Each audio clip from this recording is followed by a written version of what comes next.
What is the purpose of your business? A core purpose reveals the fundamental reason for being beyond the basic business goal of earning a profit. It helps develop a sense of unity among team members, allowing them to attach emotional importance to their work. Identifying your core purpose can be a difficult process because your why is driven by emotion, not logical language.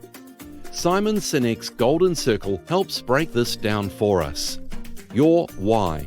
This is the core beliefs of the business. Your how. This is how the business fulfills that core belief. Your what. This is what the company does to fulfill that core belief. The theory starts from the inside out. However, our brain always wants to work from the outside in, which is only natural given the why and how actually come from our limbic brain, making it hard for us to put ideas into words. Let me explain. The limbic brain is responsible for our feelings of trust and loyalty. It's where our emotional connection takes place. It has no capacity for language, which is why it's hard to express ourselves.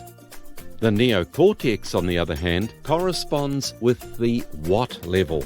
This part of our brain is responsible for our rational and analytical thoughts and language. This allows us to look through facts and figures, but doesn't drive behavior. Common core purpose examples include to make fresh, homegrown food accessible to all, to enjoy the farming lifestyle that provides for our family's future, to live our passion for farming, to secure a lifestyle of choice that provides opportunities for our family. So, have you ever thought about your farm's core purpose that's beyond just making a profit?